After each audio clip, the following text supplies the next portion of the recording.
Mr. Fraser, I just wanted to ask a couple of questions. The first one was, what's your view of the memorial that was put up to the three Scottish soldiers in Belfast there? I have to congratulate the people in Belfast, and especially the ones who organised the erecting of the memorial to the three young soldiers.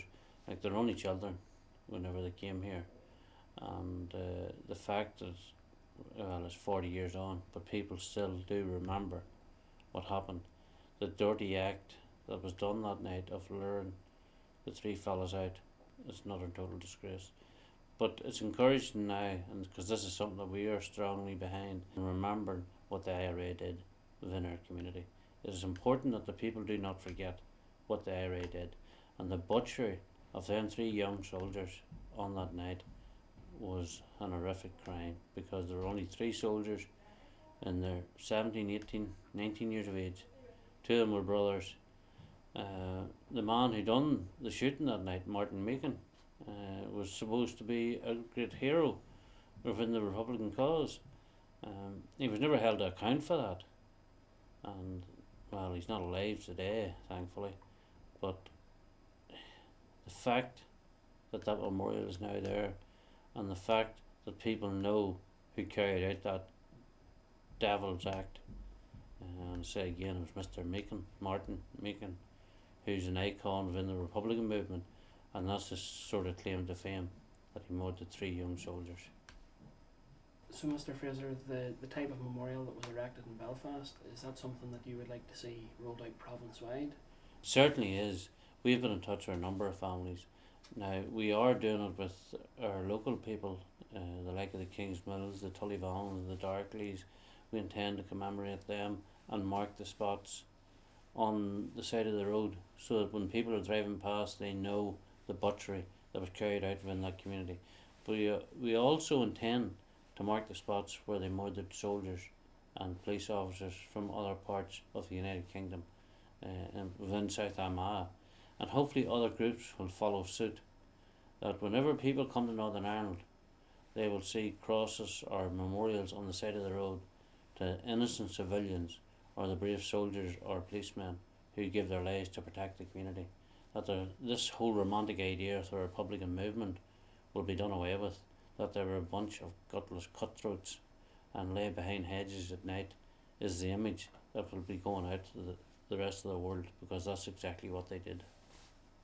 How does FAIR actually intend to pursue justice on behalf of the victims? Well, we've been working, and have been working for quite a while, on preparing dossiers on a number of individuals, especially in the South Armagh area. Like, at the minute we have a dossier on about 93, 94 murders that took place, was carried out by the same gang in the South Armagh area. Now, there's probably a lot more murders than that tied into this gang, but this particular gang, we know, are responsible for the likes of the Kings Mills and the Tullivans, and the kidnapping and torturing of individuals, Protestants, from the South Armagh area, where they kidnapped them and held them and tortured them for a number of days. And they went into places like the Gospel Hall in Darkley. We intend to make sure that these things are remembered, and we intend to make sure that these people are followed, no matter how long it takes. And if it's only a case of naming and shaming them, our people will be quite happy that that is done, because at the end of the day it means that these people can't go around glorifying their actions, that they were some type of great freedom fighters, and all the war was a bunch of cutthroats. These people are serial killers. If this had been in any other part of the United Kingdom, these people would be serial killers, and they'd be hunted down. They would bring in police forces from all parts of the United Kingdom to track them down, but they didn't do that in Northern Ireland. But we have reassured the victims here that we will do everything by working with the HET, the police, human rights organisations. We've already been speaking to people from Europe, we've been speaking to people from the United States, and people who were actually Irish American who supported the Republican cause. People, some of them are legal people who didn't know the full truth. They are now on our side, and we are now going after these people.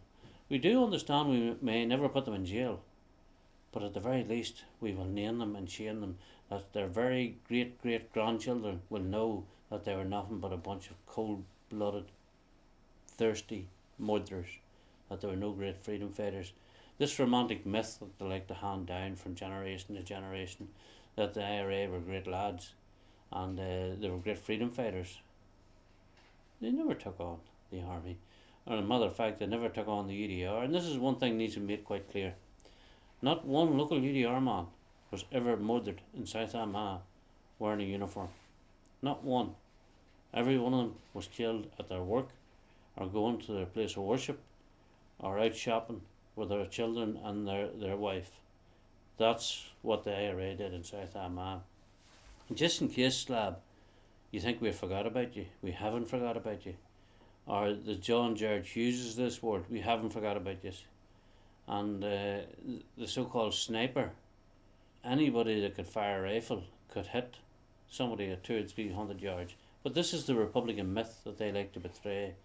The only thing I can say to the Republicans is, we haven't forgot you, and we intend to expose you, and we intend to expose you to the rest of the world for the scum that you are, because that's all you are, a bunch of murderers. You've killed women, you've killed children, you've killed unarmed civilians, you've murdered soldiers in the back, policemen in the back. Sooner or later this message will get out around the rest of the world, that these are no great freedom fighters, the way you like to betray yourselves. How does FAIR intend to deal with those that actually helped and supplied and funded the IRA? These people cannot exist without money. And this is where the smuggling comes into it. This is where the people who believe that they're doing no harm because they're only smuggling a few tanker loads of fuel down the road, or a few loads of cigarettes, and they're working with people from the Protestant community.